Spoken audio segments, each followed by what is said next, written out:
Bien, hoy básicamente entonces vamos a seguir conversando sobre los patrones que restan en este ejemplo, para cerrar el ejemplo.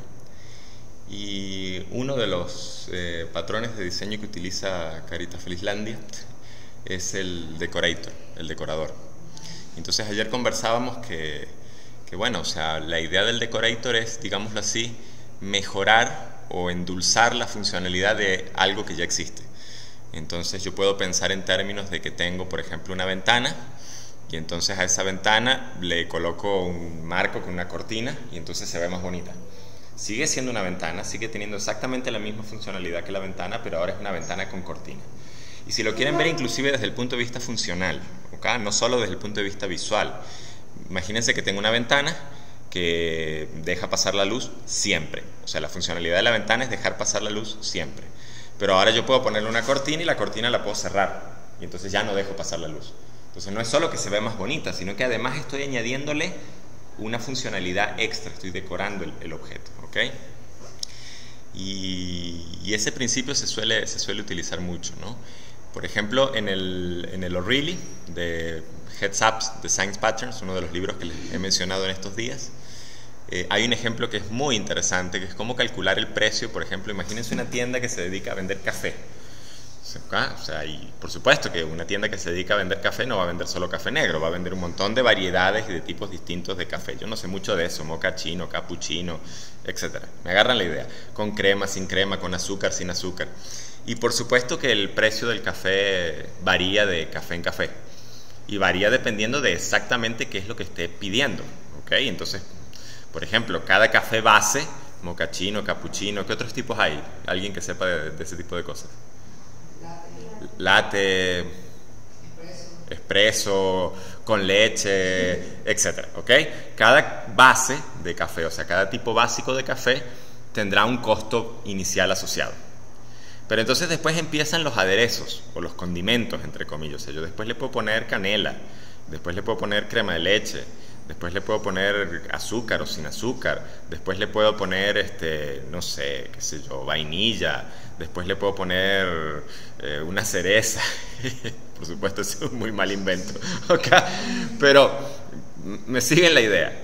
Entonces, el punto es que pues alguien puede querer un latte con vainilla, canela, crema y la cereza encima.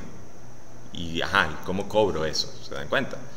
Entonces, una opción sería, por ejemplo, tener un menú inmenso con todas las posibles combinaciones que puedo tener de productos. Pero resulta que con un par de aderezos y un par de cafés, ya las posibles combinaciones que puedo tener son muchísimas. ¿Se dan cuenta? Entonces, ¿cómo hago para calcular el precio de ese café, básicamente? Entonces, ese es un problema interesante que se puede resolver, o sea, se podría resolver potencialmente con decoradores, ¿ok?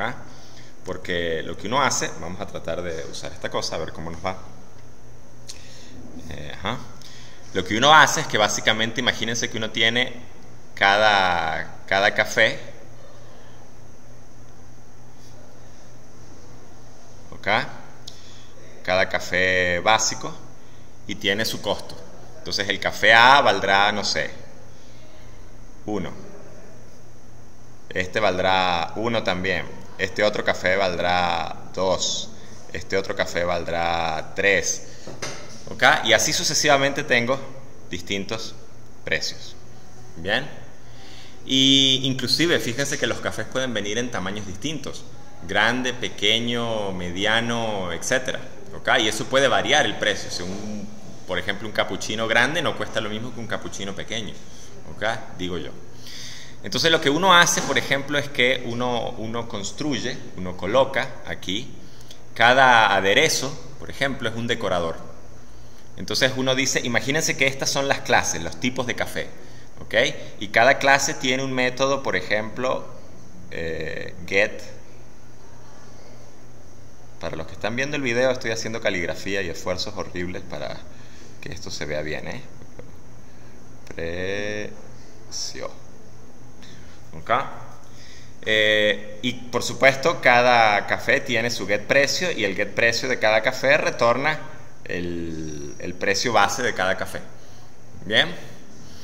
Entonces, bueno, ¿cuál es el punto? El punto es que un café, por ejemplo, no sé, un café expreso que cuesta 1 con canela, el solo hecho de echarle canela le añade o le sube, vamos a ponerle aquí para que los precios sean quizás más razonables, 10, 20, etc. Sí. La canela le añade, no sé, 2 bolívares al precio del café. Tú quieres un café expreso, eso sale 10 bolívares. Un café expreso con canela, eso sale 12 bolívares, ¿ok? Entonces, ¿qué es lo que sucede? Lo que sucede es que los aderezos empiezan a ser decoradores. O sea, ¿cuál es la idea? La idea es que uno tiene el aderezo, ¿ok? Y resulta que el aderezo también tiene un método getPrecio. Precio, más o menos. Y fíjense que lo que va a suceder es que uno va a construir un café, ¿ok? Un café y le va a poner, lo va a decorar con un aderezo. ¿Qué significa? Significa que el aderezo tiene una referencia en algún lugar, tiene una referencia a el café. ¿Se dan cuenta?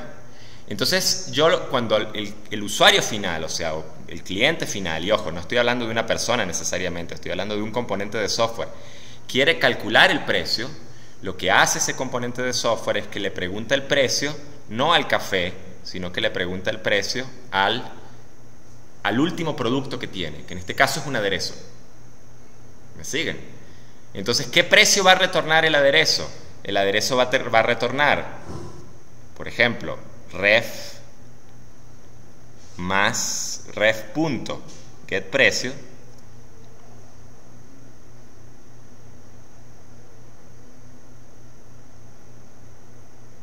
¿ok? Más, supóngase que el aderezo cuesta 2, ¿ok? Por supuesto que esos valores vendrán de una base de datos, de un XML, ese no es el punto ahora. Pero lo que trato que ustedes vean es que cuando un cliente quiere o pide un café solo, sin aderezos, pues bueno, o sea, uno agarra y uno construye, imagínense que aquí hay otro cliente, ¿ok? Uno construye un café solo, y ¿cuál es el precio? getPrecio. Y eso retorna 10. Pero si el cliente, por ejemplo, dice quiero un café expreso con canela, entonces uno construye un objeto de tipo canela, que es un aderezo, es un decorador. ¿Se dan cuenta? La canela está decorando el café en realidad. Y le asigna adentro a ese decorador el café expreso. Y le pregunta el precio es al decorador. Entonces el decorador dice, ¿cuál va a ser el precio? Bueno, el precio va a ser el precio del aderezo, o sea, 2 bolívares, más el precio del café base. Si el café base es un café expreso, como es este el caso, ¿ok? Retornará entonces 10 más 2, 12. Pero si el café base resultó ser un café cappuccino, por ejemplo, retornará 20 más 2, 22. ¿Me siguen la idea? Inclusive, yo podría añadir la noción, vamos a hacerlo aquí con el cappuccino. Imagínense que ahora le voy a poner crema. Cappuccino con crema, no sé si eso existe, pero bueno. ¿Ok? Entonces, la crema es otro decorador, cuyo precio, ¿ok?, va a ser, no sé, 3. Estoy inventando, este era 2. ¿Okay? Entonces, fíjense que este decorador decora al café, que tiene su método getPrecio. Por lo tanto, cuando él retorne el precio, él lo que va a retornar en realidad es ref más ref.getPrecio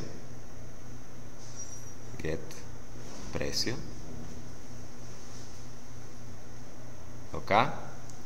Más 3. ¿Estamos de acuerdo? Pero ahora imagínense que hay una característica dependiendo del tamaño. O sea, dependiendo del tamaño, yo tengo que alterar el precio. Imagínense que el café grande es un 20% más caro que el café normal. Y el café pequeño es un 20% más barato, ¿ok? O sea, es solo un 80% el costo total del precio del café normal. O sea que el café normal es como que el precio de referencia. ¿Sí me siguen la idea? ¿Ok?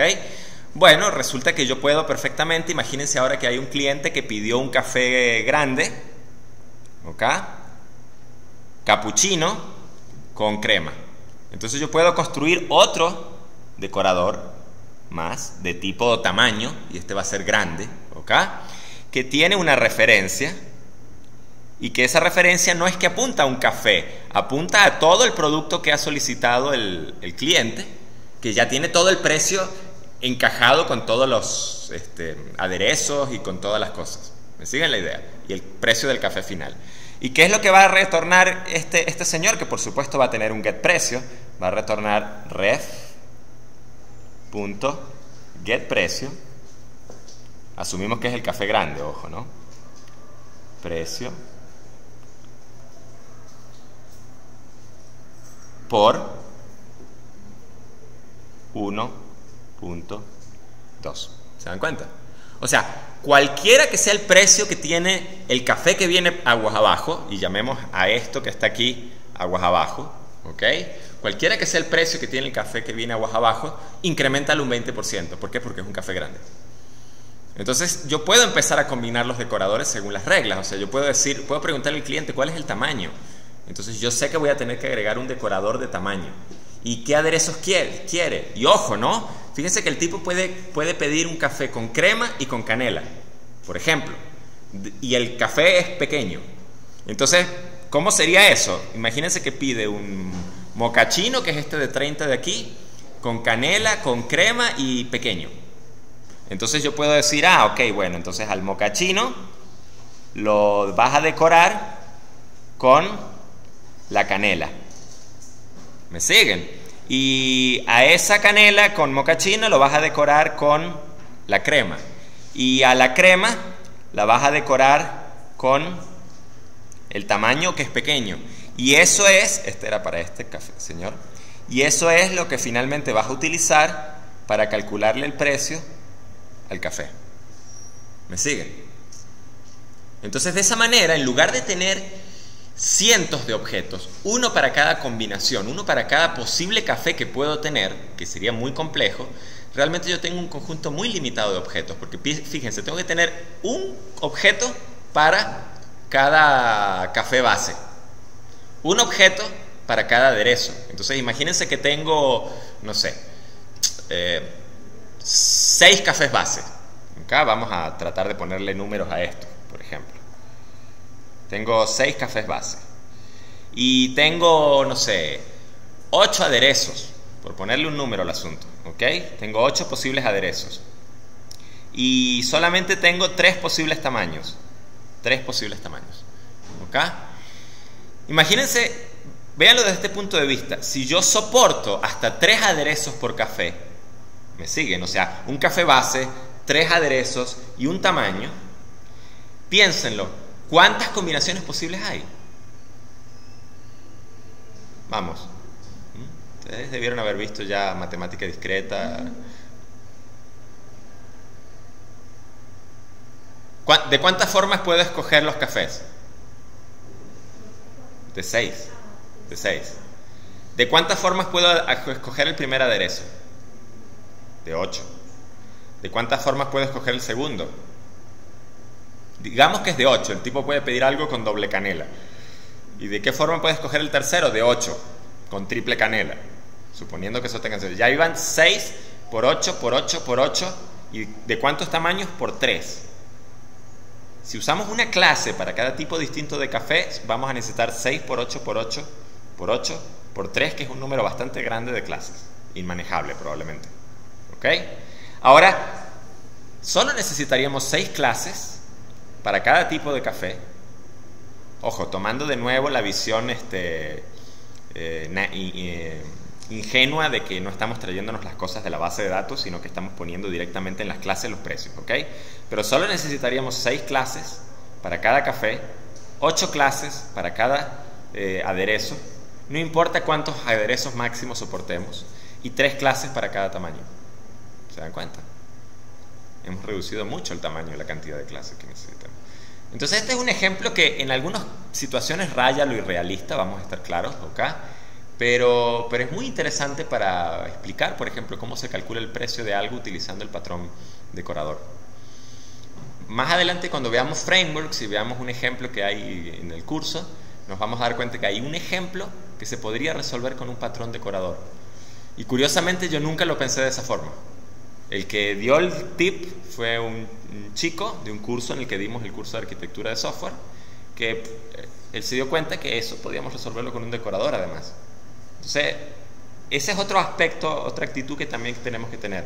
Siempre estar pensando qué patrones de diseño podemos usar en el contexto que tenemos enfrente. Y es realmente importante. ¿Okay? En el caso que tenemos aquí enfrente, lo que está sucediendo básicamente,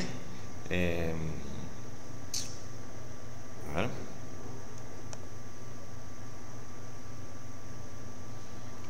Vamos a ver si puedo hacer algo aquí. Okay.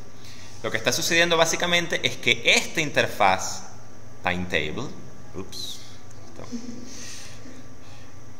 ok, los que estén viendo el video, hemos tenido algunos problemas técnicos. Vamos a seguir con el mouse, quizás no vale la pena. Okay. Esta interfaz PaintTable representa la carita feliz y yo la voy a decorar con bordes. ¿Cuántos? Puede ser ninguno, puede ser uno, pueden ser 20, todos los que ustedes quieran, ¿ok? No importa realmente. Entonces lo que está sucediendo básicamente es que fíjense, tengo la carita feliz, aquí no está dibujada. Bueno, sí, aquí está, algún PaintTable concreto, o sea, carita feliz, alguien que implementa la interfaz PaintTable, el contrato, ¿ok? Entonces alguien que implementa el contrato para dibujar, para detectar si el mouse está dentro, etc. ¿Ok? Y ese alguien que implementa el contrato, yo lo voy a decorar. Y lo voy a decorar con un objeto PaintTable borde que resulta y sucede que también implementa aquí PaintTable. ¿Se dan cuenta? O sea, el borde también es un objeto que se puede pintar.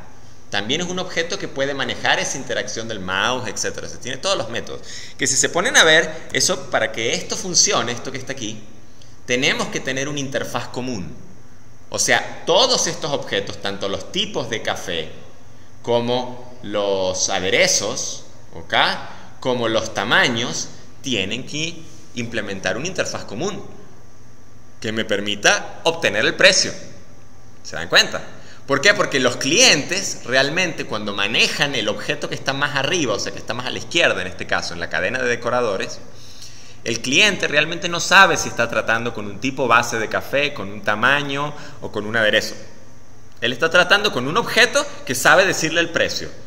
¿Cómo está obteniendo el precio por debajo? No es problema de él. Si lo está retornando directamente, como es lo que está haciendo el tipo de café base, o si está invocando por debajo a toda una cadena de decoradores para finalmente obtener el precio, no es problema de él. Él sabe que él tiene un objeto, ¿ok?, calculable precio, llámenlo como quieran, que tiene un método getPrecio. ¿Me siguen? Una interfaz común. Lo mismo sucede entonces aquí en PaintTable. ¿Ok? En PaintTable es la interfaz común. Entonces noten que tanto el objeto concreto como el decorador, ¿ok?, implementan esa interfaz común. Y lo que sucede es que un decorador básicamente es una composición de uno, aquí debería decir uno, de un PaintTable. O sea, el decorador hace ciertas cosas y delega ciertos métodos al PaintTable que tiene por debajo. ¿Me siguen la idea? Básicamente. Entonces noten que en el caso más simple, en el caso en el que tengamos algo como esto, vamos a dibujar de nuevo un poquito aquí. En el caso de que tengamos un PaintTable acá, ¿ok?, que sabe dibujar una carita feliz, ¿ok?, y aquí tengamos un decorador que sabe dibujar un borde de algún tipo, ¿ok?, que sabe dibujar un borde. Lo que sucede es que cuando el cliente invoca aquí, y de nuevo el cliente no necesariamente es una persona, es código cliente, ¿ok?, invoca la función paint aquí, el decorador, ¿qué hace? El decorador dibuja, ¿ok?, el borde y luego invoca a el objeto que está siendo decorado. ¿Para qué? Para que el objeto que está siendo decorado dibuje la carita feliz. ¿Se dan cuenta? Y yo puedo, por supuesto, que encadenar todos los bordes que quiera. O sea, yo puedo poner aquí el objeto que dibuja la carita feliz y le puedo poner aquí otro decorador y puedo poner otro decorador, ¿ok? Y puedo poner otro decorador y cada decorador dibuja lo suyo. Entonces, por ejemplo, imagínense que este dibuja, este invoca a este invoca a este invoca a este dibuja la carita feliz, este dibuja también un borde, ¿ok? Este dibuja también un borde y fíjense que podemos inclusive hacer cosas como esta. Este a lo mejor dibuja el símbolo de prohibido. ¿Se dan cuenta? Entonces un decorador que dibuja el símbolo de prohibido. Y básicamente yo como cliente lo único que hago es que invoco el dibujar de este. ¿Lo ven? Entonces todos estos que están aquí, y son básicamente objetos de tipo Paintable Border, que también son Paintable. Y cuando les invocan al método Draw, en este caso, ellos dibujan lo que tienen que dibujar y invocan al Draw del objeto decorado. Y el objeto decorado dibuja lo que tiene que dibujar y invoca el draw del objeto decorado. Y así sucesivamente hasta que finalmente llego al último objeto en la cadena, que va a ser un Paintable concreto. ¿Okay? Entonces, en algunos casos noten que el decorador añade comportamiento, como es el caso del draw, del dibujar. Pero en otros casos, por ejemplo, el detectar si el mouse está dentro o no del objeto que estoy dibujando, no hace nada. Porque realmente cuando yo hago clic, no me interesa detectar si hice clic en alguno de los bordes. El marco sobre el que puedo hacer clic sigue siendo el mismo. Por lo menos ese es el comportamiento que definimos aquí en el ejemplo, ¿okay? Lo que significa que el inside del decorador, fíjense, no hace nada.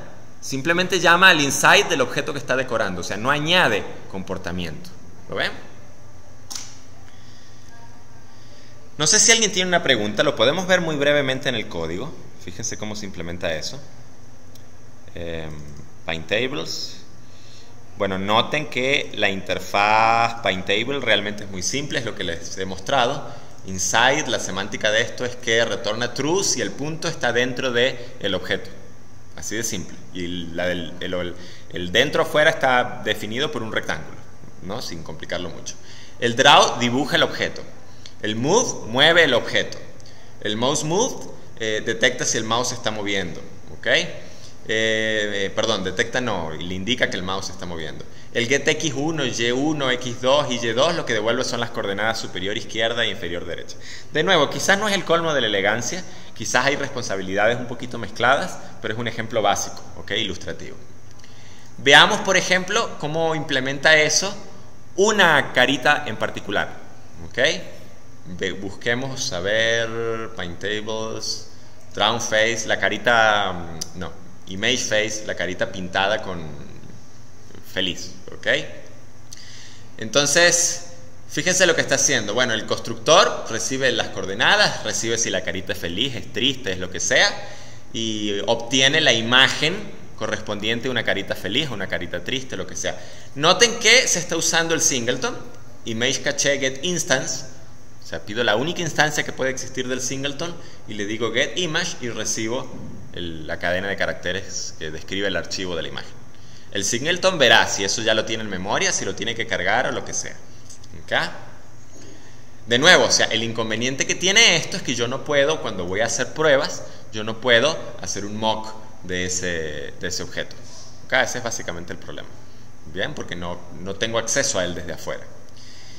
El draw, fíjense lo que hace el draw simple y llanamente dibuja la imagen correspondiente en pantalla, en las coordenadas especificadas. Esto es Java 2D, quizás ya lo deberían ustedes conocer por los cursos que han hecho con Carly, ¿ok? Draw image dibuja este buffer image en estas coordenadas, con este ancho, con este alto. Esa es básicamente la idea. Noten que el resto de la funcionalidad de Paintable realmente está implementada aquí arriba, en una clase padre. Porque bueno, casi que todos los Paintables, digámoslo así, que comparten la misma funcionalidad, así que se tomó la decisión de ponerlo en una clase padre. De nuevo, eso en algunos casos puede que sea una perspectiva muy irrealista. Y algo que ha aprendido la gente que hace diseño orientado a objetos en los últimos años, desde hace ya unos cuantos en realidad, no necesariamente en los últimos, es que la herencia mal usada o usada en exceso puede ser peligrosa. Entonces, ojo, ¿no? Eso es algo que vale la pena decirlo, ¿no? En algún momento. Bueno, fíjense lo que hace esto. Retorna las coordenadas y el inside determina si estoy dentro del rectángulo correspondiente y el move simplemente le suma los deltas a las coordenadas y el most move en este caso no hace nada. ¿Me sigue la idea? Está claro, por ejemplo, que es lo que hace en este caso some concrete paint table, un paint table concreto. Dibuja la carita feliz y maneja todos los demás eventos y las demás cosas. Vamos a ver ahora un decorador, por ejemplo. A ver, en algún lugar aquí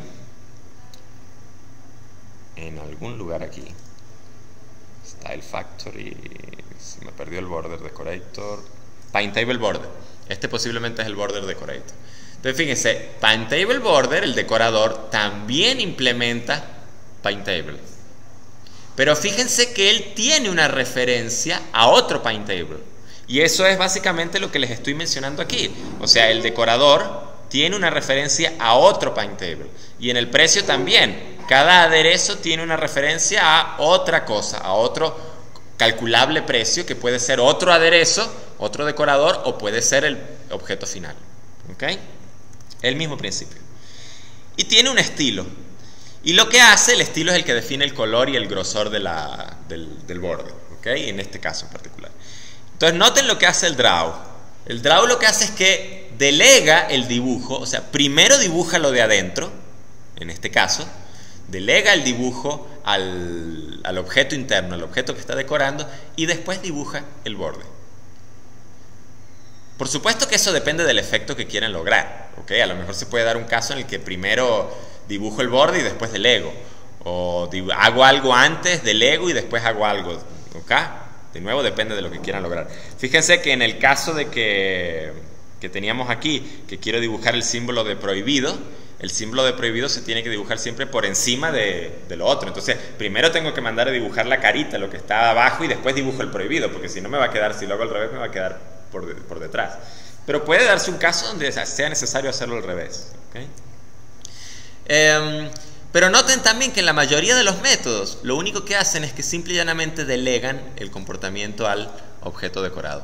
Inside, no sé, no es mi responsabilidad, llamemos al inside del objeto que estoy decorando. Move, no es mi responsabilidad, llamemos move al objeto que estoy decorando. Y así sucesivamente. ¿Ok? Noten que, por ejemplo, el getX1 sí añade algunos cambios. ¿Ok? Porque él dice, epa, no, espérate un segundo. O sea, el X1 ya no es el de la carita feliz interna, sino que ahora es el de la carita feliz interna menos el ancho de la línea que estoy dibujando. ¿Ok? Entonces, bueno, vaya a saber cuál era la razón exacta. Pero lo que quiero que vean es que en muchos casos los decoradores añaden funcionalidad, pero también en muchos casos simplemente delegan el comportamiento. ¿Ok? No sé si hay alguna pregunta. Sí, esos códigos se los voy a pasar, se los quería publicar anoche, no hubo chance. Esta noche los publico mañana como mucho, ¿ok? En un repositorio para que se los bajen. Ok. ¿Preguntas entonces? ¿Ninguna? Otro patrón muy básico que vamos a estudiar es el flyweight, muy básico, que tiene mucho que ver con aquella anécdota que les contaba de Excel ayer, ¿se acuerdan? ¿Cuál es la idea del flyweight? Fíjense que uno podría pensar en un diseño orientado a objetos. Imagínense un procesador de texto orientado a objetos, ¿ok? ¿Por qué? Porque uno dice, bueno, yo puedo pensar que el documento completo es un objeto. Y básicamente un documento es una composición de páginas. Entonces yo puedo pensar que tengo el objeto documento, la clase documento, la clase páginas, y el documento es una lista de páginas. ¿Lo ven? Y también puedo pensar que si eso es así, bueno, yo puedo decir que una página, ¿ok?, tiene un encabezado, tiene un footer, un pie de página, y tiene un cuerpo. Y yo puedo pensar que el cuerpo básicamente es una composición de párrafos. Y ojo, estoy simplificando porque no sé qué sucede cuando un párrafo está entre dos páginas, ¿no? Pero asumamos que eso no puede pasar, ¿ok? Tiene un conjunto de párrafos. Ahora, si sigo haciendo ese desglose, que fíjense que es un modelo orientado a objetos que pareciera tener sentido, y que hasta cierto punto tiene sentido, pero si sigo haciendo el desglose, yo podría decir que un párrafo está compuesto ¿de qué?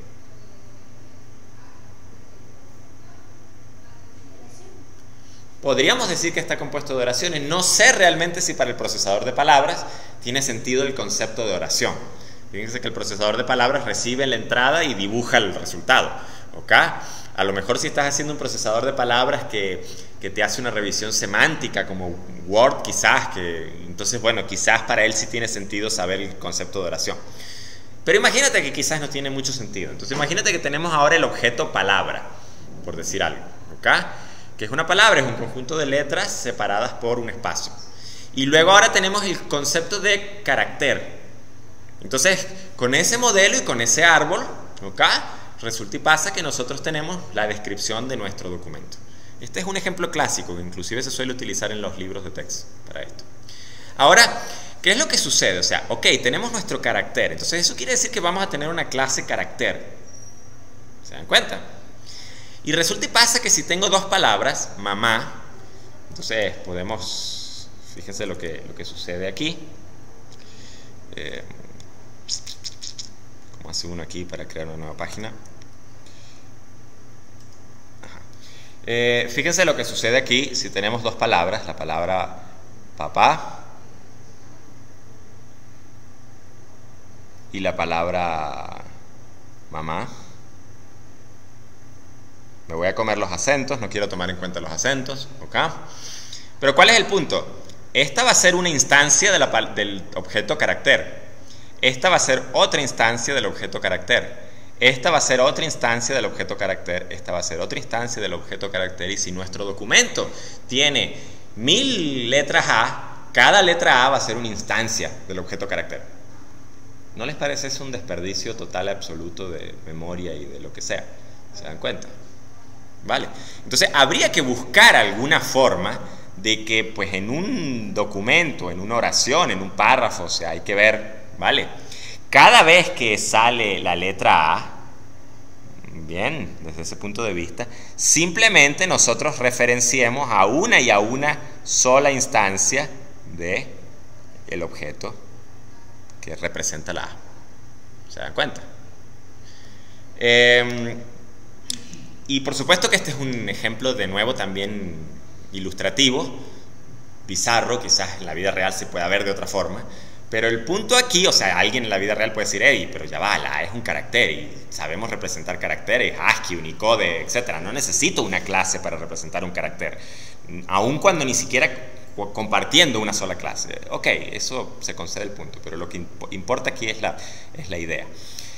Entonces, ¿cuál es el punto? El punto es que yo quisiese compartir esa instancia que me representa la A en todos los sitios donde sale la A, para ahorrar memoria. Eso implica, por supuesto, que yo tengo que hacer ciertas concesiones, o sea, no puedo almacenar aquí estado. No voy a poder diferenciar entre una A en negrita y una A en cursiva, ¿ok? O sea, esta A tiene que ser stateless, no debería tener ningún estado asociado a la posición en la que está. Por ejemplo, ese es un buen ejemplo. No tiene sentido ponerle aquí a la clase que representa la A un atributo X y Y que represente la posición. ¿Por qué? Porque si la voy a reusar en distintos lugares, la posición no va a ser la misma. ¿Se dan cuenta del problema que empiezo a tener? Pero en fin, o sea, el compromiso es tratar de reutilizar ese objeto para no desperdiciar memoria. El cuento que les comentaba ayer en Excel, si yo a dos celdas le coloco exactamente el mismo estilo, fondo rojo, letra negrita, Arial 12, por ejemplo, esas dos celdas, ¿ok?, no es que tienen dos copias del mismo estilo, es que tienen una referencia a una tabla donde está definido ese único estilo. Porque es que si no, si yo le coloco ese estilo a 200 celdas, voy a tener 200 copias del mismo estilo. Y en Excel podemos hacer documentos muy grandes y pues ese caso se puede dar. Y entonces cuando salve eso a disco, el XML o el objeto que representa ese documento va a ser muy grande si no lo optimizo. Y en memoria estoy ocupando mucho espacio. Entonces el concepto de flyway es básicamente ese. Entonces en este caso, en este ejemplo, se utiliza para el estilo. O sea, si dos caritas resulta que utilizan un borde que tiene el mismo grosor y el mismo color, bueno, pues eso es el mismo estilo y debería reutilizarse. ¿Se dan cuenta? Entonces para eso se utiliza un mecanismo muy parecido al de las imágenes. En este caso se utiliza un singleton que me sirve de catch para ese estilo. ¿Okay? Yo le digo, hey, mira, yo quiero un borde rojo de grosor 5 y él lo busca en su tabla. Si lo tiene, me lo devuelve. Si no lo tiene, lo crea.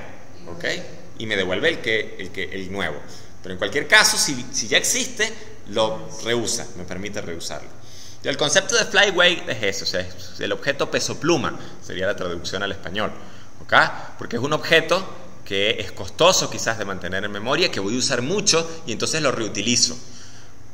El precio que pago es que no puede tener estado particular ese objeto, porque si no, no lo voy a poder reutilizar. No sé si hay alguna pregunta hasta aquí. Es inmutable, por cierto. O sea, ojo con esto. ¿Qué significa que sea inmutable? Una vez que construyo un estilo con 5 píxeles de borde y de color gris, yo no puedo venir y decirle, ah, no, ahora es rojo. ¿Te das cuenta? Porque estoy cambiándole el estilo no solo a la carita feliz particular donde estoy dibujándole el borde gris, sino que todos los demás que se les ocurrió usar un borde gris de 5 píxeles, ahora van a cambiarse a rojo, y a lo mejor ese no era el comportamiento que yo deseaba. ¿Se dan cuenta? Entonces esos objetos además deben ser inmutables. Yo no puedo tener el objeto que representa la letra A y decirle, ah, no, ahora tú eres la B. Eso no tiene sentido. ¿Okay? Generalmente son objetos inmutables. Cuando uno programa, para cerrar, no voy a entrar en los detalles del singleton, quizás, el estilo, fíjense, para que ese objeto sea realmente inmutable, una de las cosas interesantes es que noten que recibo los valores en el constructor. O sea, no van a encontrar aquí un método setColor o setWidth, porque eso no debería ser modificable. Bien, lo recibo en el constructor y las variables están marcadas como final, o sea, una vez que se asignan, no se pueden cambiar. Entonces, esa es una de las características, quizás, de esto. Bien.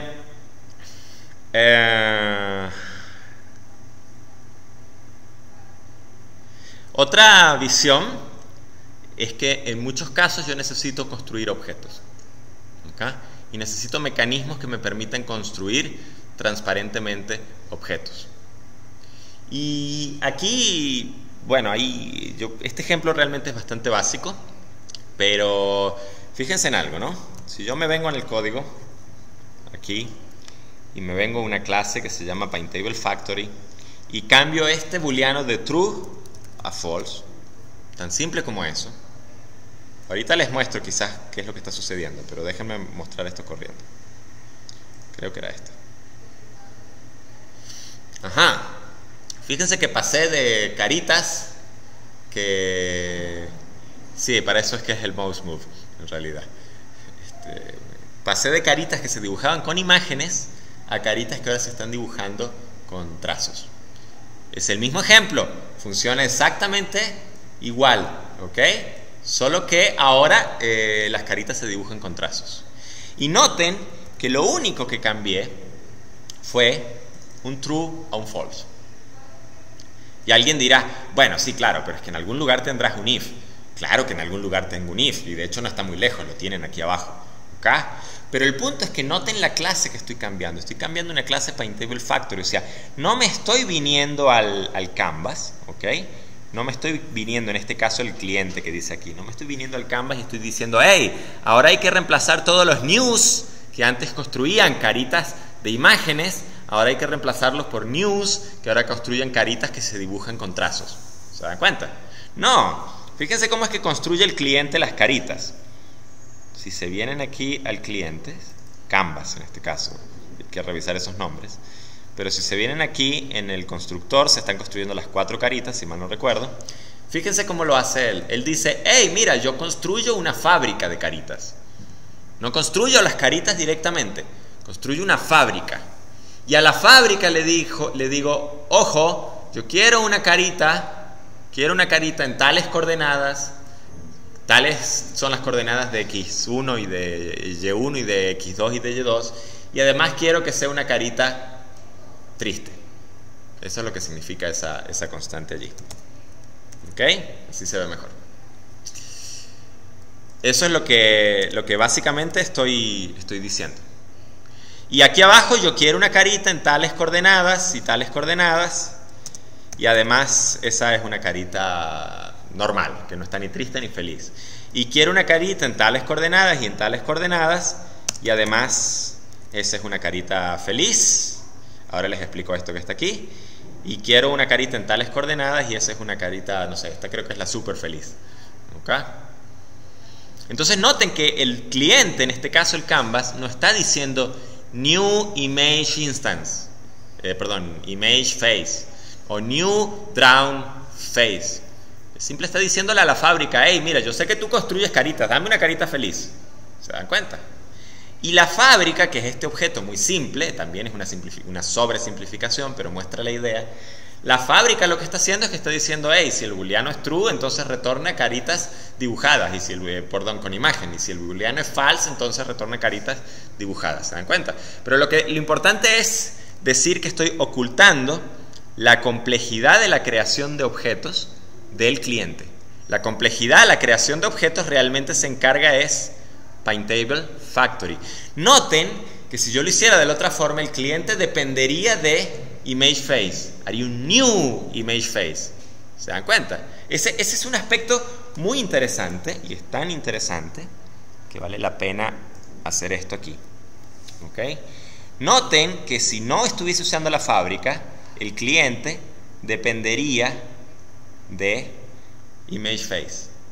O sea, estaría acoplado, es lo que estamos tratando de decir, a Image Face, porque estaría siendo el New Image Face.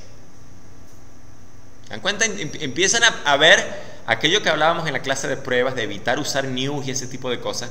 Empiezan a ver, y ojo, no hay que ponerse fanáticos con el asunto, pero cuando uno hace new y construye un objeto desde otro objeto, está adquiriendo una responsabilidad sobre ese objeto y se está acoplando a esa clase particular. ¿Se dan cuenta? Hay una relación de acoplamiento. Entonces, si yo hiciese aquí en Canvas, en el constructor de Canvas, en lugar de usar la fábrica, hiciese los news, me estaría acoplando a Image Face directamente, y es lo que acabo de representar acá. Noten que lo que pasa, change color, lo que sucede cuando añado la fábrica, y no solo la fábrica, sino cuando añado la interfaz esta Paintable. Lo que está sucediendo es que tanto la interfaz como el Paintable Factory, la interfaz Paintable como el Paintable Factory, están haciendo esto que estoy marcando en azul, una especie de colchón que me desacopla de las implementaciones reales de los objetos, que son estas que están marcadas aquí en rojo. ¿Ven la idea? O sea, cliente no depende directamente de Paintable base, de Image Face, etc. Él depende solo de Paintable y de la fábrica. Lo que sea que yo le dé a cliente por medio de la fábrica, siempre y cuando implemente Paintable, está bien. No hay ningún problema. ¿Lo ven? Entonces este es un muy bonito ejemplo de cómo el uso de interfaces me rompe el acoplamiento entre un objeto y la implementación de otro servicio. Y de cómo el uso de fábricas me permite a mí, por ejemplo, obtener una instancia de ese otro servicio. ¿Vale? Otro ejemplo notable, bueno, interesante, no sé si notable. ¿Recuerdan el editor de horarios? No lo voy a correr porque tendría que cambiar de workspace, etc. Bueno, el editor de horarios tiene un algoritmo que detecta las colisiones. O sea, cuando yo tengo dos materias en el mismo salón, a la misma hora, el mismo día, hay un algoritmo por detrás, ¿ok? Yo lo llamo Restriction Validator, que detecta esas colisiones. ¿Ok? Bueno, resulta que yo tenía ese algoritmo escrito en Prolog, por razones que no vienen al caso, y lo invocaba desde Java. Y ok, es muy bonito el ejercicio técnico de tener la cosa esa escrita en Prolog e invocarlo desde Java. Pero lo que trato de decir es que hace unos días me obstiné y dije no, simplemente ya no quiero tener más nada que ver con Prolog, no porque sea malo, no porque etcétera, sino porque me añade una complejidad tecnológica que cuando se escribió ese proyecto por primera vez tenía sentido en el contexto del curso de lógica, pero ahora necesito resolver un problema concreto y necesito eventualmente darle ese producto a los coordinadores de inscripción. Y es muy probable que los coordinadores de inscripción sientan más resistencia a instalar el software si les digo, ¿y sabes qué? Tienes que instalar Prolog.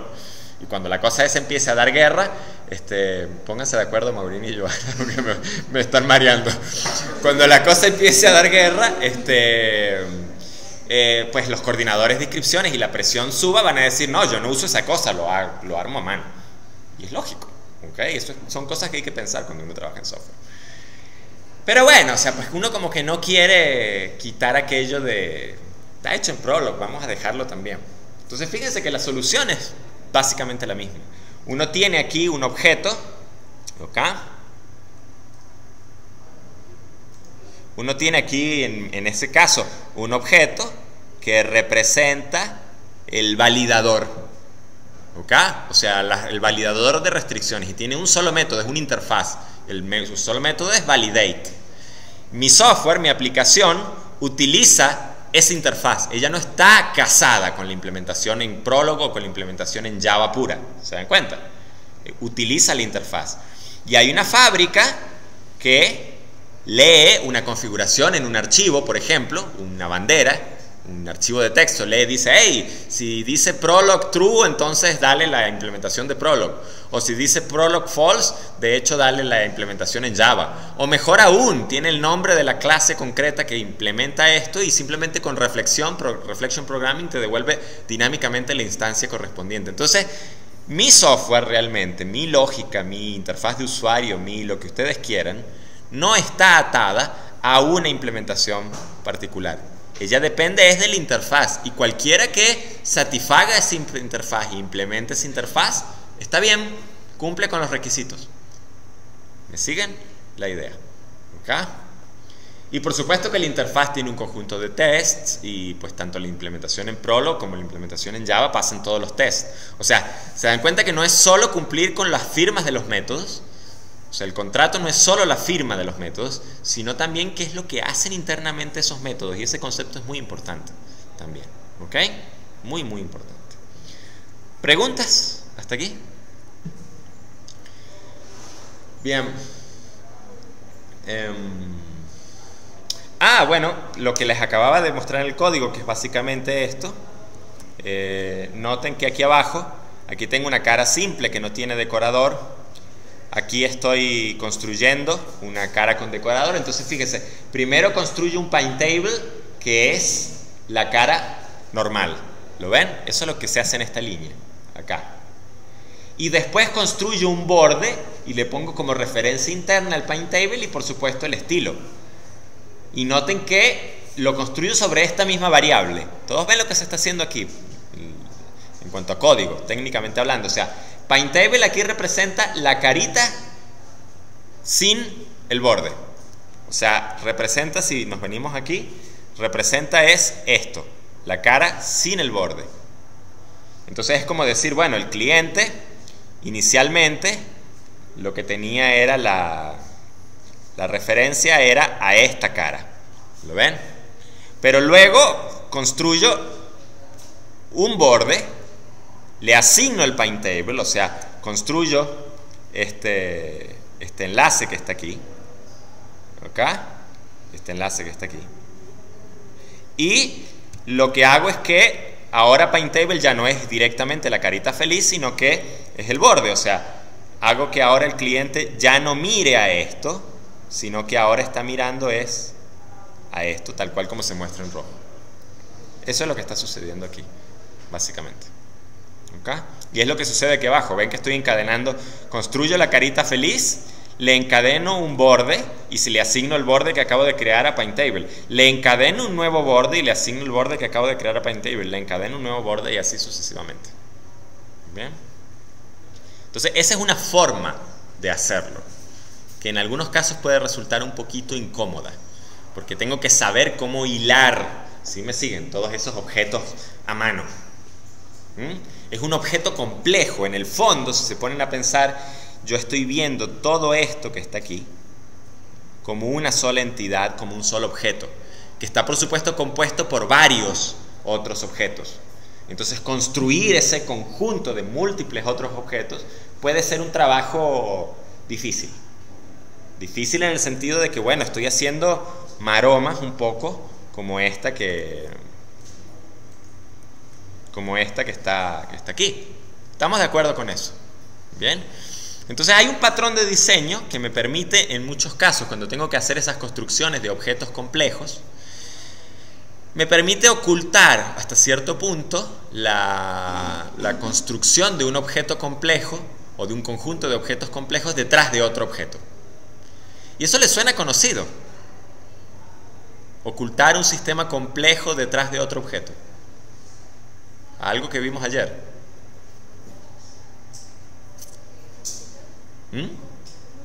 Ocultar un... O sea, fíjense lo que estamos diciendo. El patrón builder, que es el que vamos a ver ahora, lo que me permite es resolver, o sea, me permite transformar esto, la construcción de un objeto complejo, donde estoy construyendo varios bordes y un paint table y etcétera, resolverlo a algo que es mucho más fácil de leer. O sea, quizás aquí sigo teniendo más o menos las mismas líneas de código, esto que está aquí abajo, ¿ok? Pero es potencialmente más fácil de leer que esto. Por empezar, que no estoy agarrando la variable paint table y reasignándola millones de veces. Cosa que, ojo, ¿no? O sea, ustedes deberían poder ver este código y entenderlo así, porque no es que es tampoco nada del otro mundo, ¿eh? Pero bueno, o sea, eso es difícil de leer y puede generar confusión, vamos a estar claros. Y es mucho más fácil quizás pensar en estos términos. Estoy asignando la variable paint table una sola vez, ¿se dan cuenta? Quizás este new paint table border, bla bla, me está generando mucho ruido. Este style factory, get instance, get style, está generando mucho ruido. Noten que el código que tengo aquí abajo es mucho más limpio. Entonces, esto es sin usar el patrón, lo que quiero es que vean el contraste, y este es usando el patrón de diseño, el builder. Entonces, ¿cuál es la idea? La idea es que el patrón de diseño builder me permite construir un objeto complejo, ¿ok? O un conjunto de objetos complejos, entrelazarlos de una forma simple, utilizando una sola interfaz y un solo objeto. ¿Ok? O sea, me permite ocultar un subsistema que es complejo, que está formado por un conjunto de objetos detrás de una sola clase. ¿Suena a algo que hayamos visto ayer? No les recuerdo una fachada, por casualidad. Exactamente. ¿Ok? No es una fachada. O sea, es tan importante. El hecho de que esté construyendo otro objeto nos hace que sea un patrón especial, un patrón distinto. Pero algunas de las ideas de diseño que hay detrás de esto no son muy distintas a las que hay detrás de la fachada. Estoy simplemente encapsulando un proceso complejo, ¿ok?, detrás de un objeto simple, y ese objeto es el builder. Entonces, fíjense lo que está sucediendo aquí. El cliente no construye ni decora directamente paint tables borders, ni utiliza los paint tables, ni los construye directamente, ni utiliza el paint table factory directamente. ¿Se dan cuenta? El cliente simplemente utiliza otro objeto, es el paint table builder, que el paint table builder sirve para construir paint tables y para decorar paint tables, sin tener que pasar por toda esa cadena de news y de cosas horribles. ¿Se dan cuenta? O sea, estoy encapsulando toda la construcción de los paint tables y toda la construcción de los bordes y toda la construcción de eso, lo estoy encapsulando dentro de un objeto que en este caso es un builder, un constructor, es la traducción del inglés. ¿Ok? Y el resultado es que termino con código más limpio, porque en lugar de construir directamente, usar la fábrica para construir el paint table y después construir un nuevo borde con ese paint table y asignárselo a la variable paint table y construir otro borde y asignárselo a la variable paint table y así todo eso, en lugar de hacer todo eso, simple y llanamente yo utilizo un builder. En este caso estoy usando un método estático, ¿ok? Eso en algunos casos puede ser discutible, puede ser buena idea o mal diseño, ojo, ¿no? Ese no es el punto. Pero estoy usando un paint table builder y estoy diciendo, hey, mira, construye un shape que está en estas coordenadas y que es de este tipo. En este caso es una carita súper feliz, ¿ok? Y eso decóralo con un borde de 12 píxeles de este color, que a su vez lo decoras con un borde de 12 píxeles con este color, que a su vez lo decoras con un borde de 16 píxeles de este color, que lo decoras con este, que lo decoras con este. Y una vez que ya terminé de definir todas las decoraciones y todas las parametrizaciones necesarias para construir ese árbol de objetos, todo lo complejo que pueda ser, le digo build, construye. Y esa cosa se encargará de construir quizás el paint table. ¿Se dan cuenta? Es mucho más legible lo que tengo aquí abajo que lo que tengo aquí arriba. De nuevo, o sea, ojo, esto se puede criticar muchísimo en el sentido de diciendo que es una clase estática, que sí, estoy de acuerdo. pero es un ejemplo académico, nuevamente. ¿Ok? Fíjense que esta clase es algo muy simple realmente. Un constructor privado, o sea, solo se puede construir desde aquí adentro. Noten que esto es muy característico en los builders, tener métodos que se devuelvan a sí mismos. ¿Por qué? Porque si yo me devuelvo a mí mismo, puedo empezar a... ¿dónde estaba? Aquí. Puedo empezar a encadenar llamadas. Fíjense que shape devuelve un builder. Decorate devuelve un builder. Por lo tanto, yo puedo invocar a shape, que devuelve un builder, y sobre ese builder invocar a decorate, que devuelve un builder, y sobre ese builder invocar a otro decorate, que devuelve un builder, y sobre ese builder invocar a otro decorate, que devuelve un builder, y sobre ese invocar a build, que es el que finalmente devuelve un paint table. ¿Okay? Si lo abrimos aquí, fíjense, shape construye un new builder, ¿ok? Básicamente le pasa la carita feliz, utiliza el factory para construir la carita feliz y retorna el builder. Y luego viene los decorates. El decorate recibe los parámetros de lo que quiere decorar y retorna un builder. ¿Para qué? Para que tú lo puedas enganchar con todos los decorates que quieras uno atrás del otro. Hasta que finalmente alguien retorna build, y build lo que hace es que, bueno, retorna el decorador más externo en este caso, que es lo correcto. Bien. Pero ese concepto de que tengo un método que devuelve una nueva instancia de un builder y después los distintos métodos con los que voy saborizando la construcción del objeto o parametrizándola devuelven un builder es algo muy común en este patrón de diseño. De hecho, que yo me atrevería a decir que es el núcleo del patrón de diseño. ¿Okay? Es uno de los núcleos. No sé si hay preguntas sobre esto. Entonces, básicamente la idea es encapsular la construcción de un objeto complejo, de un conjunto de objetos complejos detrás de otro objeto, para desacoplar, aislar al cliente de la construcción de esos objetos. ¿Sí? Y puede ser muy útil. Se utiliza mucho, por cierto, en TDD. Cuando estamos tratando de escribir tests y pruebas, recuerden que una de las características importantes era que las pruebas deberían ser claras y deberían ser legibles, fáciles de leer, y deberían mostrar visualmente la intención de la prueba. ¿Se acuerdan que hablábamos de eso? Mucho.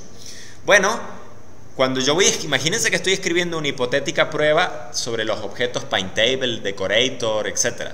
Díganme una cosa, que es más fácil de leer, ¿esto o esto que está aquí abajo? Lo que está aquí abajo. O sea, muestra más cuál es la intención de lo que está sucediendo. Hey, mira, Paintable Builder, dibújame un shape. ¿Ok? O sea, construyeme un shape, decóramelo 5 veces y construyeme el Paintable.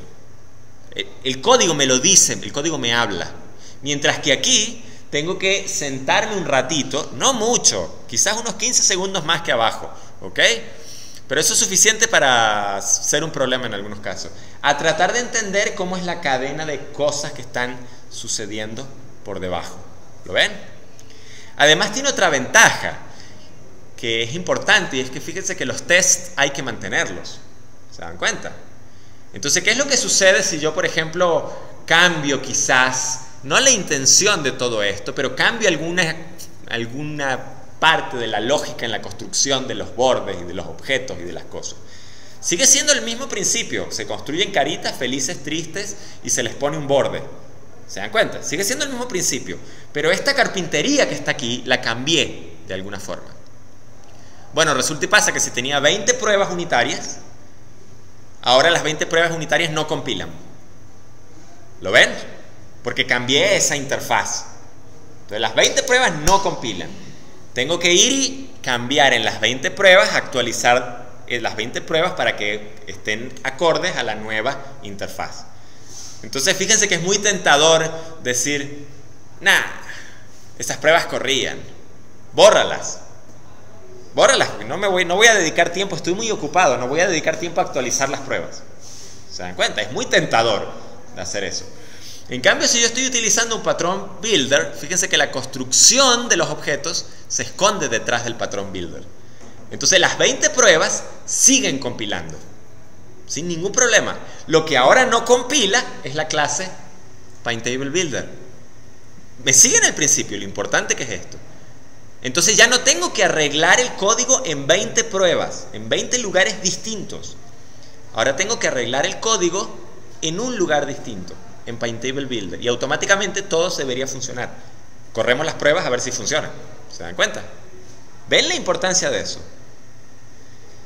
Y eso es interesantísimo porque inclusive nos permite analizar la duplicación. Uno de nuestros objetivos cuando hacemos buen software y cuando hacemos buen código orientado a objetos es eliminar la duplicación. Aquel concepto que les enseñan ustedes, que si uno tiene un trozo de código y uno ve que el mismo código está repetido en varios lugares, ¿uno qué hace? ¿Qué es lo que le enseñan a uno a hacer? Tienen una función, 50 líneas de código, por decir algo, y notan que hay 3 líneas de código que están repetidas aquí, más abajo, inclusive están más repetidas abajo en otra función y abajo en otra función. ¿Qué hacen? Crean una función, a lo mejor recibe ciertos parámetros, y desde todos los sitios donde se hacen esas 3 líneas de código, llaman a la función con los parámetros correctos. ¿Están de acuerdo? Al final del día lo que se ha hecho es un ejercicio de eliminación de la duplicación. Y esa eliminación de la duplicación nos permite hacer varias cosas. Nos permite hacer que esa función que tiene 50 líneas de código, que desde mi punto de vista a lo mejor es un poquito bastante larga, ya no va a tener 50, sino que ahora a lo mejor va a tener 48. Bueno, peor es nada, ¿no? ¿Ok? Y además, eso tiene una ventaja. La ventaja es que si de golpe yo descubro un bug en esas 3 líneas de código, no tengo que empezar a buscar en todo el programa dónde están cada vez que se repiten esas 3 líneas de código, sino que simplemente voy, corrijo el bug en la función y listo. Inclusive desde el punto de vista de las pruebas tiene una ventaja. La ventaja es que ahora yo puedo probar de forma aislada esa funcioncita solamente y asegurarme que esté bien o mal. ¿Ok? Y entonces el resto del código que dependa de esa funcioncita puede asumir que esa función está correcta. ¿Ven? O sea, fíjense el eliminar la duplicación, lo importante que es. Aquí nos sucedió lo mismo. Aquí cuando hicimos el cambio que les acabo de decir aquí, y esos 20 tests dejaron de correr, ¿ok? Lo que está sucediendo es que tengo duplicación. Estoy duplicando la construcción del objeto en demasiados lugares. Entonces, eso es señal de que quizás hay que encapsular la construcción de ese objeto usando un builder o usando otro patrón. Bien, para construir ese objeto en un solo lugar y que los otros sitios utilicen ese único objeto. ¿Me siguen la idea? Todas estas cosas, ojo, tienen mucho que ver con algo que se llama refactor. Y lo discutimos muy brevemente, creo, cuando hablamos sobre XP. ¿Ok? ¿Cuál es la idea del refactor? Pues por supuesto que uno no ve por adelantado a veces muchas de estas cosas. Entonces, imagínense que uno escribió los 20 tests usando este esquema y resulta que cambió este esquema y ups, los 20 tests dejaron de golpe de funcionar. Entonces esa es una buena oportunidad para darse cuenta de que hay duplicación. Quizás alguien con experiencia se da cuenta antes, pero para darse cuenta que hay duplicación y decir, no, esto hay que construirlo con un builder, hagamos un refactor. O sea, construyamos el builder y cambiamos nuestros tests para que ahora usen el builder. Y la próxima vez que hagamos estos cambios nos va a ir bien. Probablemente uno al tercer test, cuando ya escribió el tercer test o el segundo test, uno mira eso y dice, aquí estoy viendo mucho código duplicado. Ese es otro smell, un code smell.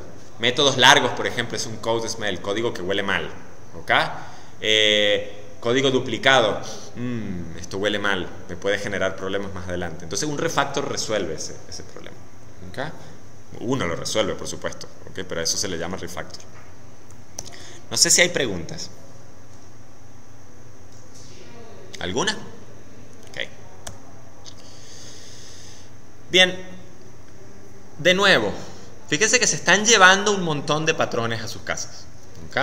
Se están llevando potencialmente hasta ahora el singleton, el concepto de fábrica, el command, se están llevando el decorator, se están llevando el flyway y cómo se utiliza con fábricas, se están llevando el concepto de fábrica, se están llevando el concepto de builder, ¿ok? Se han llevado el concepto de facade, el concepto de iterador, ¿ok? No sé quizás si estoy pasando alguno. De nuevo, esto es algo que hay que hacerlo, hay que usarlo. tienen que codificar y tienen que buscar, tienen que incorporarlo en las prácticas de programación. No es algo que se estudia, es algo que se incorpora, ¿ok? Bien, hay una segunda versión. La segunda versión utiliza, ya se las mostré, utiliza en lugar de imágenes, gráficos vectoriales, o sea, gráficos vectoriales porque en realidad se están dibujando esas líneas, o sea, se está usando el Graphics 2D de Swing para dibujar círculos, para dibujar líneas, para dibujar este tipo de cosas, ¿ok?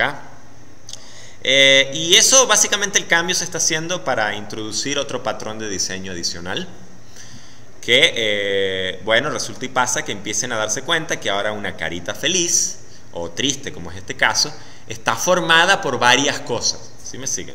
Yo puedo decir que una carita feliz está formada por el círculo que conforma el semblante, pero también está formada por la boca, ¿ok? Y está formada por los ojos. Y los ojos a su vez están formados por el círculo que conforma las órbitas de los ojos y, no sé, por el círculo interno que conforma la pupila, ¿será? ¿Qué sé yo? ¿Ok?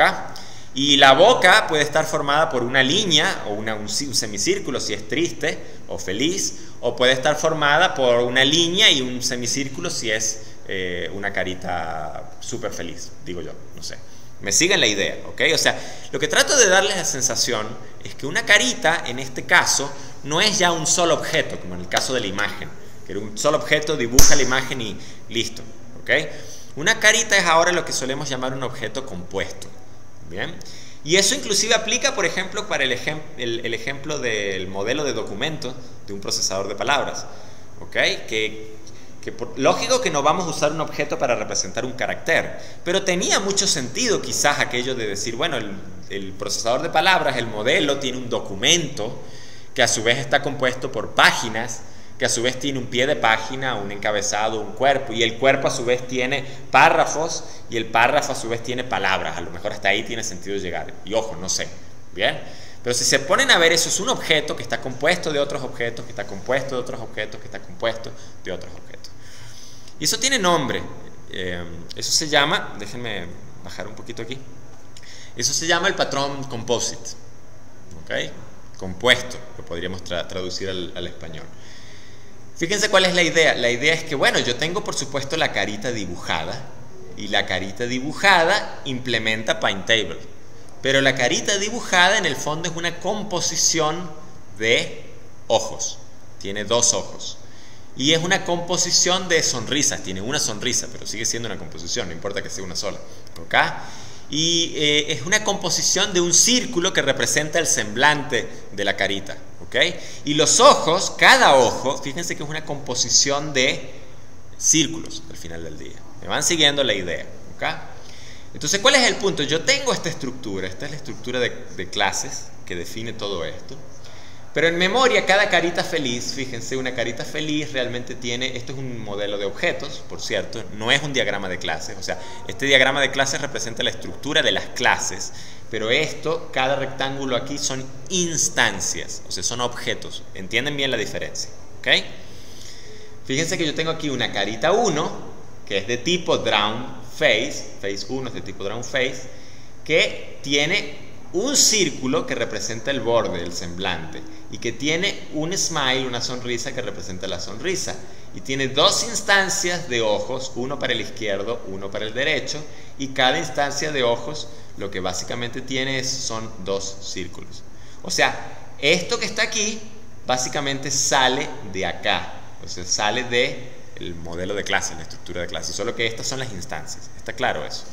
Entonces lo que quiero que vean es que nosotros podemos pensar que la carita dibujada, esta, es como que el objeto principal y todos los demás objetos, cuando nos referimos a las instancias, son instancias que dependen de ella. Dependen básicamente de la carita dibujada. O sea, si yo remuevo, destruyo, le hago algo a la carita dibujada, todos los objetos componentes que la componen también los tengo que remover, destruir o lo que sea. ¿Me siguen la idea? ¿Ok? Y esto es una idea muy muy simple, pero es extremadamente poderosa y nos ayuda a organizar muchos conceptos y muchas cosas de manera que podamos resolver muchos problemas.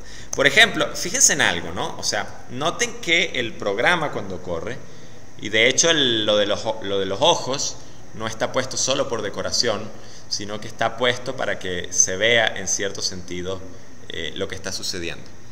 ¿Ok? ¿Qué es lo que sucede? Si yo no estuviese usando una composición, no es que no se podría hacer lo de los ojos, me encanta cuando se pone visco, ¿ok? No es que no podría hacer lo de los ojos, sino que sería mucho más complejo. Porque realmente, si lo piensan un poco, el que maneja los eventos de ratón, y voy a aprovecharme de este diagrama, aunque este no es el diagrama que ilustra esto, el que maneja los eventos de ratón es el cliente. ¿Se dan cuenta? O sea, el cliente es el que tiene los eventos de ratón. Y el cliente no tiene por qué saber que la carita tiene un ojo que sigue el ratón. ¿Me siguen la idea? El cliente no tiene por qué saber eso. Porque, ¿y qué pasa cuando la carita es una imagen? ¿O qué pasa si hago un cambio completo del asunto y resulta que ya la carita no es una imagen, sino que ahora imagínense que hay un gato, por cierto que hay una aplicación en Linux que hace eso, se llama Nero, que se dibuja en la pantalla y sigue el mouse. Cuando llega el mouse se sienta y uno mueve el mouse y el gato sigue el mouse. ¿Ok? Entonces imagínense que el cliente no tiene por qué saber todos los posibles usos que va a hacer la carita o el Paint Table con el mouse. ¿Se dan cuenta de la idea? ¿Sí? Entonces, para resolver ese problema, lo que sucede es que Paint Table, básicamente, déjenme abrirlo, define un método MouseMove. Y ese método MouseMove, cada vez que el cliente detecta el movimiento del mouse, simplemente él recorre todos los objetos, todas las caritas, los Paint Tables en este caso. Él no sabe que son caritas. ¿Ok? Y les dice a cada carita, hey, mouse move, y el mouse está en esta coordenada. ¿Se dan cuenta? Que trato de decirles. Entonces, bueno, pues por supuesto que la carita dibujada con una imagen no hará nada. Y de hecho, si nos vamos a Image Face y nos venimos aquí, la carita dibujada con eso no hace nada. De hecho, ese comportamiento está en Paint Table base, y si se fijan, Paint Table base, mouse move, no hace absolutamente nada. ¿Ok? Pero, ¿qué hará la carita? A ver, ¿ustedes qué creen que hará la carita dibujada con trazos? ¿Calculará las nuevas coordenadas de los ojos? ¿Ustedes qué creen?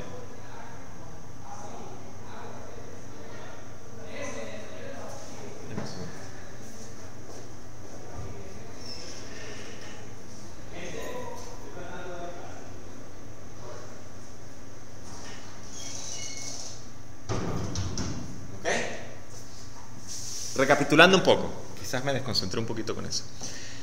Está clara la idea, o sea, está clara que el cliente recibe los eventos de mouse y simplemente a todos sus Paint Tables le dice, hey, mira, el mouse se movió. Al cliente no le interesa lo que va a hacer el Paint Table con eso, porque él no tiene por qué saberlo y no tiene forma. Puedo tener múltiples Paint Tables de múltiples tipos que harán cosas distintas cuando el mouse se mueve. Esa idea, ese concepto está claro. ¿Ok? Y de hecho aquí quedó demostrado que Image Face no tiene una implementación de mouse moves, y entonces nos venimos a la clase padre y en efecto aquí está, pero está vacía. La tengo que poner porque es parte de la interfaz Paint Table, ¿ok? Pero la pongo vacía, no hago nada. Entonces la carita que utiliza una imagen no hace nada con eso. La pregunta era, ¿qué creen ustedes, dado, ojo, que tenemos esta estructura, o sea, dado que sabemos que la cara dibujada no es más que una composición de ojos, una composición de sonrisas y una composición del círculo que representa el semblante, ¿qué creen ustedes que hará este objeto, cara dibujada, cuando invocan a MouseMove? ¿Qué creen?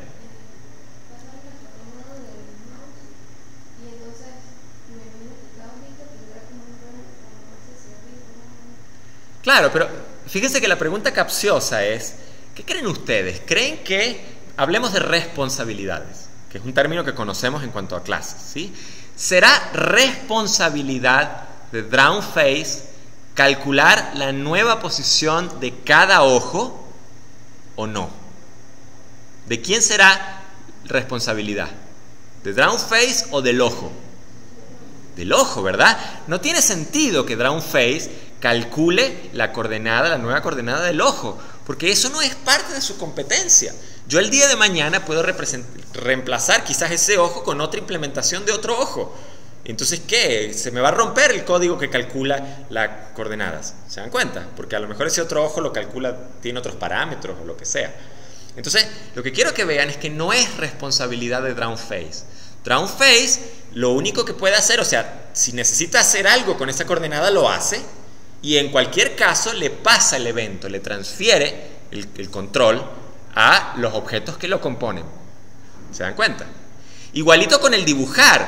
DrownFace no es el responsable de dibujar toda la cara, de dibujar el semblante, de dibujar los círculos de los ojos, de dibujar la boca. De hecho, DrownFace no dibuja absolutamente nada. DrownFace simplemente sirve como aglomeración de todos los objetos que lo componen. ¿Se dan cuenta? DrownFace lo que hace es que le dice al ojo: hey, ojo, mira, tú me compones a mí, así que tú sabrás cómo dibujarte. Dibújate. ¿Ven la idea? ¿Ok? Lo mismo hará, por supuesto, con el evento. DrownFace dirá: hey, mira, yo no hago nada con el mouse, así que ustedes, sucedió algo con el mouse, haz lo que sea que tengas que hacer. ¿Ven la idea? ¿Ok? O sea, lo interesante es que si yo tratase de hacer todo eso, y este quizás es un ejemplo tonto, ¿no? Seguiría siendo manejable, pero si yo tratase de dibujar todas esas cosas y de manejar el mouse solo en la clase DrownFace, o sea, imagínense que ya no uso el patrón Composite, elimino completamente estas cosas que están aquí, ¿ok? Las elimino completamente y pongo toda la funcionalidad aquí en DrownFace. Esa clase va a quedar grande, difícil de leer, compleja, etc. Porque estoy mezclando múltiples responsabilidades, ¿ok? En cambio, lo que yo estoy haciendo aquí es delegando responsabilidades a las clases que me componen. Y fíjense que eso es de hecho lo que sucede. O sea, si nos venimos a DrownFace, aquí está. Noten que lo que hace DrownFace en el constructor es invertir mucho tiempo y mucho trabajo en construir los objetos que la componen. Entonces, el contorno construye un objeto círculo y lo añade a una lista de paintables, que por cierto no está aquí, está arriba. ¿Okay? Construye el ojo izquierdo y lo añade a una lista de paintables. Construye un ojo derecho y lo añade a una lista de paintables. Construye la sonrisa y lo añade a una lista de sonrisas. ¿Se dan cuenta? A una lista de paintables, perdón. O sea, él invierte tiempo construyendo esas composiciones. Y de hecho yo no sé cómo funciona el ojo. Fíjense, el ojo hace más o menos lo mismo. O sea, el ojo, en cierto sentido, construye el círculo externo, construye el círculo interno y lo añade también a una lista de paintables. Y por supuesto, sí se guarda unas variables él también para poder manipularlo. ¿Okay? Pero básicamente lo que estamos viendo acá es esto en acción, es el hecho de tener un objeto que está compuesto. La lista de paintables es la lista que contiene tanto a este círculo como a los dos ojos, como a las dos sonrisas, y en el caso de el ojo, la lista de paintables es la que contiene a los dos círculos. ¿Me siguen la idea? ¿Ok? Y noten algo interesante también. Noten que tanto el ojo hereda de Composite como el DrownFace hereda de Composite. ¿Sí? Entonces, si nosotros nos vamos a Composite, noten lo que hace Composite. Composite, por supuesto, que hereda de Paintable Base. O sea, él es al final del día un Paintable, porque para que el cliente pueda dibujarlo, él tiene que ser un Paintable. ¿Ok? Y noten la implementación de Draw. La implementación de Draw, que en el caso de la imagen simplemente dibujaba la imagen, el mapa de bits en la pantalla, en el caso de las caritas por imagen. Noten lo que hace. Simplemente recorro toda la lista de Paintables que me componen y le digo: dibújate, dibújate, dibújate, dibújate, dibújate, dibújate. ¿Lo ven? ¿Qué es lo que hace el move? El move mueve a este paintable, por supuesto, invoca el move de super, pero noten qué es lo que hace. Recorre toda la lista de paintables y le dice: tú muévete, tú muévete, tú muévete, tú muévete, tú muévete. Miren este experimento interesante. Miren qué pasa si comento este move. No, miento. Miren qué pasa si comento este que está aquí. Note qué va a pasar cuando muevo una carita. ¿Ok? Sí, se está moviendo el DrownFace, pero todos los paintables que dependen de él no se están moviendo. ¿Por qué? Porque estoy comentando el código que dice, hey, tú muévete, tú muévete, tú muévete, tú muévete. ¿Se dan cuenta? Lo que hace, por ejemplo, el mouse moved. El mouse moved dice, hey, mira, a todos los que a mí me componen, el mouse se movió, el mouse se movió, el mouse se movió, el mouse se movió. Yo no sé cómo lo manejas tú, pero el mouse se movió. Eso es lo que está haciendo. Y si se fijan en el eye, el mouse move del eye, del ojo, es el que en efecto implementa el jugo, el código que mueve el ojito. Entonces, si yo reemplazo ese ojo por otra implementación distinta que hace los cálculos distintos, bueno, pues el eye sigue sabiendo, el ojo sigue sabiendo cómo moverse. Dime, Joan. ¿El qué? Lo podrías ver como no sé si el cerebro, ¿ok? Porque lo podrías ver como el objeto de más alto nivel. No sé si es cerebro, porque el concepto de cerebro te involucra lógica, pensamiento, ¿sí me sigue? Fíjate que Drown Face es un objeto muy tonto. Drown Face es un objeto que construye los demás y luego delega quizás las llamadas. ¿Te das cuenta? Míralo como que el objeto que engloba a todos los demás, el objeto que es compuesto por todos los demás, el objeto que regula el ciclo de vida de todos los demás. ¿Me sigues? Y en el fondo, por cierto, que esto forma, me encantan esos books de Office, esto forma una estructura de árbol, si se dan cuenta. O sea, si se ponen a pensar, si esta es la raíz del árbol, ¿ok? Estas son hojas del árbol, o sea, son nodos del árbol. No es un árbol binario, quizás como los que ustedes ven en estructura de datos, pero al final del día es un árbol. ¿Sí? Un ejemplo útil, clásico, a mí me encanta este ejemplo, lo viví en la vida real, en una consultoría, es este. Imagínense que están haciendo un juego de póker. Déjenme hacer una cosa. A ver si puedo dibujar más fácil con el otro modo. A ver. Okay. Imagínense que están haciendo un juego de póker. Un juego de póker en línea. ¿Ok? Y entonces, por supuesto que hay que hacer el escenario, pues, o sea, la interfaz de usuario, donde los jugadores juegan. ¿Me siguen la idea? ¿Saben a qué me refiero con juego de póker en línea? Entonces, bueno, ¿cómo va a ser esa cosa? Es más, capaz que aquí tengo un dibujo. Sí, aquí está. ¿Ok? ¿Cómo va a ser esa cosa? Bueno, pues esa cosa tiene aquí básicamente toda una pantalla. ¿Ok? La pantalla tiene un conjunto de... Voy a tratar de ir dibujando encima de esto. Vamos a escoger un color más brillante para que se vea.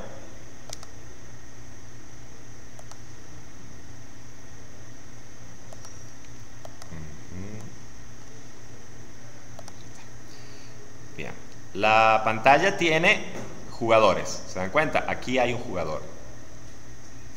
Aquí hay otro jugador. Aquí hay... con razón, el tema es de Halloween. Ya decía yo que habían demasiados zombies, demasiadas cosas raras. ¿Ok? Aquí hay otro jugador. ¿Ok? Aquí hay otro jugador. Aquí hay otro jugador. En este caso ese jugador soy yo, pareciera. ¿Por qué? Porque me está mostrando las cartas. ¿Ven? Mientras que los otros jugadores no les veo las cartas. Se ve la diferencia, ¿no? Y este es el tallador. ¿Tallador se le llama? The teller, en inglés creo. ¿Ok? O sea, el tipo que reparte las cartas, básicamente. ¿Qué otra cosa hay? Bueno, fíjense que adentro del jugador, del concepto de jugador, hay cartas. Una pila de cartas, lo pueden ver. Dentro de una pila de cartas hay cartas individuales, ¿sí? Luego tengo otro concepto, que es el concepto de la mesa.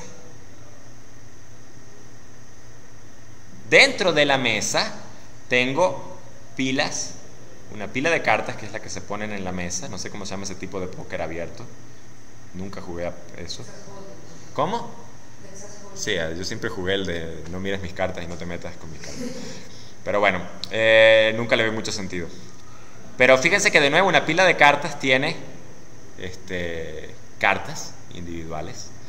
Noten que tengo también una pila de fichas generales, este sería el pote, y cada el pote en sí mismo tiene fichas individuales, ¿ok? Noten, a mí ahora que lo veo, este ejemplo, quizás a mí me gusta pensar en que las cartas están aquí, entonces noten que la mesa tiene cartas, o inclusive podemos pensar no que la mesa tiene cartas, sino que el jugador tiene cartas, que por supuesto no se ve en la parte de atrás de las cartas, ¿ok? Ups. Noten además que potencialmente tengo una interfaz de usuario que depende de cómo la esté haciendo, a lo mejor la estoy manejando con el patrón composite, entonces tengo la interfaz de usuario. Y cada interfaz de usuario tiene un conjunto de botones. ¿Sí me siguen la idea? ¿A dónde estoy tratando de ir? Estoy tratando de ir que al final del día, uno lo que tiene aquí es un patrón composite. Si uno trata de hacer una mega clase, mesa de póker, que sabe dónde están los jugadores y que sabe para cada jugador, o sea, si uno trata de aplanar esta estructura compuesta y de hacer una sola clase que dibuje todo y que maneje el mouse para todo, es una locura. Van a terminar con 3000 líneas de código y a lo mejor me estoy quedando corto. ¿Okay? Va a ser muy difícil de mantener, va a ser muy complicado llevarle la pista que el jugador tal está en tal posición de la mesa, por lo tanto hay que dibujarlo en tales coordenadas, pero este otro está en esta otra posición, hay que dibujarlo en tal otra coordenada, etc. ¿Me siguen la idea? Entonces lo que uno hace es que uno, para tratar de ponerle un poco más de racionalidad al asunto, es que uno crea una composición. Uno dice, bueno, no, espérate. Hay un objeto que es el cerebro, si lo quieres ver desde ese punto de vista, que es el objeto padre, digámoslo así, el objeto que envuelve todo, que es, llamémoslo, tablero de juego. Entonces tablero de juego va a ser quizás el que me representa todo. Tablero de juego está compuesto de una mesa y está compuesto de una lista de jugadores. ¿Se dan cuenta? Tablero de juego no tiene que lidiar con el hecho que el jugador tiene cartas y tengo que saber dónde tengo que dibujar las cartas. ¿Se dan cuenta? Eso no es problema de tablero de juego. Tablero de juego sabe que él tiene una interfaz de usuario aquí abajo, quizás, tiene una mesa y tiene una lista de jugadores. Listo, eso es todo lo que él hace. Cuando alguien le dice a tablero de juego, píntate, tablero de juego lo que hace es que dibuja el fondo, que es lo que él sabe pintar. Esa sería su responsabilidad. Y luego, ¿qué hace? Dice, hey, jugadores, píntense. Cada uno de ustedes, píntense. Hey, interfaz de usuario, píntate. Y la interfaz se pinta. Hey, mesa, píntate. Y la mesa se pinta. La mesa sabe cómo pintarse. Cada jugador sabe cómo pintarse y dónde pintarse. ¿Se dan cuenta? Cada jugador, fíjense, no tiene, cada jugador podemos decir que, bueno, sabe cómo pintar el fondo del jugador, ¿ok? Pero él no sabe directamente cómo pintar esto que está aquí arriba, que por cierto lo he ignorado, de cada jugador, que a lo mejor es el nombre del jugador, el estatus, la cantidad de plata, etc. Entonces, cada jugador, cuando le dicen píntate, él pinta el fondo y luego dice, hey, mira tú, estatus, píntate. Y le dice, hey, cartas del jugador, píntense. Él no sabe cómo pintarlas, él le dice píntense. ¿Okay? Cada carta, cada pila de cartas del jugador dice, hey, recorro mis cartas individualmente. Y le digo a cada carta, píntate. No sabe cómo pintar las cartas. Le dice a cada carta que se pinte. ¿Se dan cuenta? Entonces, al final del día lo que tengo es una estructura compuesta. Lo mismo sucede con el mouse. Cuando hago clic sobre la pantalla, le digo al tablero, hey, tablero, mira, hicieron clic sobre estas coordenadas. Y el tablero lo que hace es que va propagando el evento entre los objetos que lo componen. ¿Se dan cuenta? Y entonces, cuando un objeto se siente aludido porque detectó que el mouse cayó dentro de su rectángulo, el objeto dice, ah, es conmigo, hago algo. ¿Se das cuenta? Cuando un jugador se retira de la mesa, no tengo que molestarme en retirar las cartas, retirar el estatus, retirar cada carta individual que tenga, retirar todas sus fichas, retirar... ¿Sí me siguen? Yo simplemente con que desenchufe el jugador del objeto tablero, ya, listo. Ya lo quité del objeto tablero, ya no se va a dibujar más, ya no va a recibir más eventos de mouse, ya no va a hacer más nada. Quizás haya que hacer alguna limpieza extra, pero básicamente eso es suficiente. ¿Se dan cuenta? Entonces este es un caso muy real en el que si usamos un composite, vamos a tener más objetos, sí, vamos a tener más clases. Pero cuando yo le pregunte a Cira, por ejemplo, Cira, hay un bug en la forma en que se están dibujando las cartas, ¿qué objeto va a ir a ver Cira? ¿Qué clase va a ir a ver Cira? El que representa una carta, o el que representa una pila de cartas, quizás. O sea, el código que va a tener que mirar Sira para arreglar el bug va a ser mucho más chiquito y va a estar mucho más acotado que si hacemos todo esto en una sola clase. ¿Ok?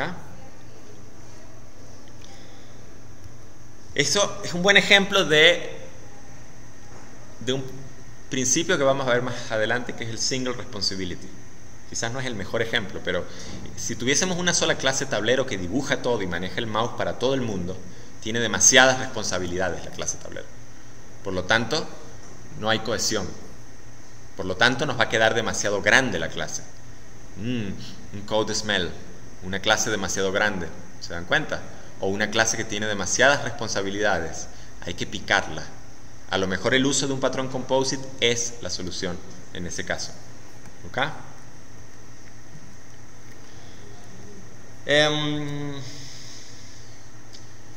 Entonces, bueno, pues por supuesto que en el ejemplo que les acabo de mostrar, todos los objetos que componen a la carita feliz y la carita feliz incluida implementan de alguna forma Pinetable, heredan de Pinetable base y terminan implementando Pinetable, ¿okay? Y los objetos que están diseñados para ser compuestos heredan de Composite. Realmente lo que interesa, porque estoy poniendo este diagrama complejo en cierto sentido después de este, porque lo que interesa es este concepto en realidad, el concepto de objetos que se componen con otros objetos. En este caso quizás esta complejidad adicional está manifestada por el hecho de que, bueno, estoy reutilizando cierto comportamiento aquí, ¿ok? Y entonces por lo tanto hay cosas que heredan de Composite porque ya tiene toda la lógica de la composición embebida, de la propagación de los eventos, y estos heredan de Pinetable base porque tiene la lógica básica, etc. O sea, no es la gran cosa tampoco. ¿Preguntas? ¿Hasta aquí?